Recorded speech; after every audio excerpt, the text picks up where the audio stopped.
हे नाथ अब तो ऐसी दया हो, जीवन निरर्थक जाने न पाए। हे नाथ अब तो ऐसी दया हो, जीवन निरर्थक जाने न पाए। ये मन न जाने क्या क्या दिखाए, कुछ बन न पाए मेरे बनाए। ये मन न जाने क्या क्या दिखाए, कुछ बन न पाए मेरे बनाए। हे प्रभु हमें निर्भिमानी बना दो, दारिद्र्य हर लो दानी बना दो। हे प्रभु हमें निर्भिमानी बना दो, दारिद्र्य हर लो दानी बना दो। आनंदमय विज्ञानी बना दो, मैं हूँ पथिक ये आशा लगाए। आनंदमय विज्ञानी बना दो, मैं हूँ पथिक ये आशा लगाए। हे नाथ अब तो ऐसी दया हो, जीवन निरर्थक जाने न पाए। जीवन निरर्थक जाने न पाए। बोलिए सद्गुरु भगवान की जय। एकांत में 5 मिनट बैठकर शांति से अकेले सोचिए, ये जीवन निरर्थक तो नहीं बीता जा रहा। व्यर्थ की बातों में, व्यर्थ के कामों में ये अनमोल जीवन, मूली गाजर खरीदने में कहीं हीरे तो नहीं आप फेंक रहे। निरर्थक गंवाना महामूर्खता है। यही मनुष्य का शरीर भगवान श्री राम को मिला था। जब 14 वर्ष का वनवास पूर्ण करके राम अयोध्या लौटे,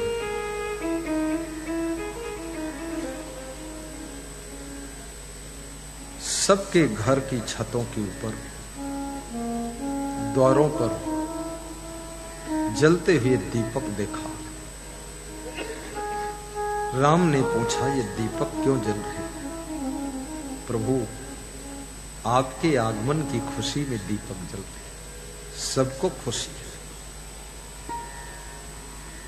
इसलिए जब आपके घर में कोई महान सद्गुरु संत का आगमन होता है तो आरती के रूप में आप दीपक जलाकर उनका स्वागत करते हैं। दीपक प्रकाश करता है, और जब प्रकाश होता है तो अंधकार दूर होता है।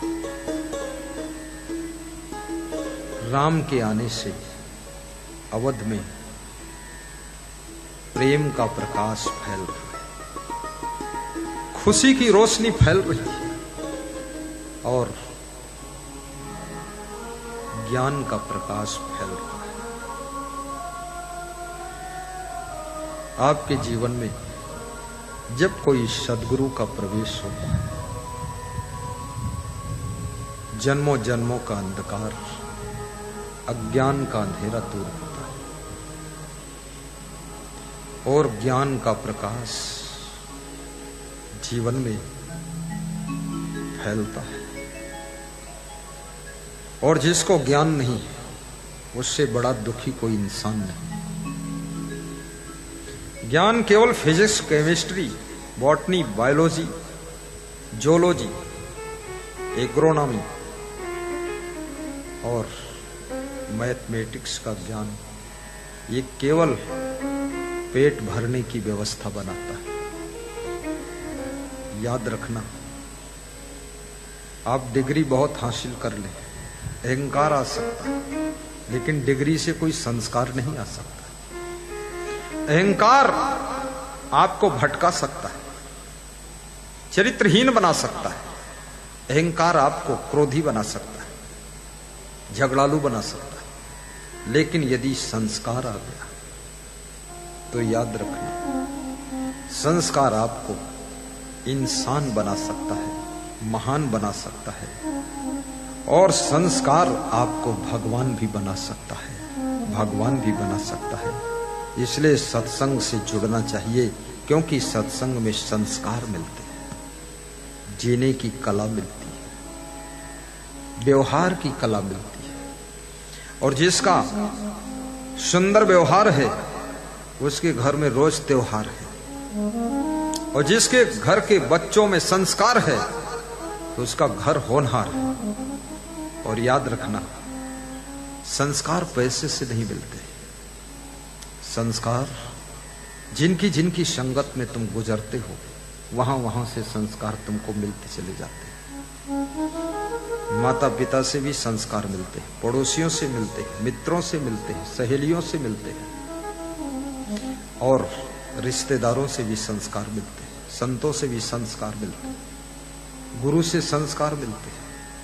और जिसके संस्कार सुंदर है उसका संसार सुंदर है, जिसके संस्कार बिगड़ गए उसका संसार पूरा बिगड़ जाता है। इसलिए संस्कार बनाइए। विजय माल्या बहुत बड़े धनवान थे, जिनके किंगफिशर हवाई जहाज चलते थे।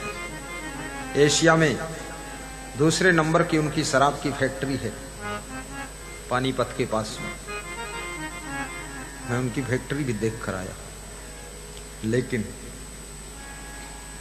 वो शराब बनाते भी थे, बेचते भी थे और पीते भी थे, और दूसरों को भी पिलाते थे। संस्कार कहीं से मिला नहीं। देखिए कितना नुकसान हुआ उनका। सब हवाई जहाज बिक गए, बुद्धि भ्रष्ट हो गई, चरित्र भ्रष्ट हो गया, गुणहीन हो गए, बहुत सारे अवगुण आ गए, बेविचारी बन गए, अनाचारी, दुराचारी, भ्रष्टाचारी, बेविचारी। इतना बड़ा बुद्धिमान और धनवान व्यक्ति इतना नीचे गिर गया जाकर, पशु पक्षियों जैसी जिंदगी जीने लगा, केवल भोगों का कीड़ा बन गया। और गलतियां इतनी हो गई, देश छोड़कर भागना पड़ा, सब हवाई जहाज बिक गए। उसको थोड़ा सा विवेक करना चाहिए था, वो सत्संग में आ जाता, इसी नवा कुआं के सत्संग में, और थोड़े संस्कार लेता, शराब छोड़ देता, बेविचार छोड़ देता, कुकर्म छोड़ देता। आज उसके हवाई जहाज बिकते नहीं, 100 हवाई जहाज और खरीद लेता। लेकिन सत्संग नहीं सुना।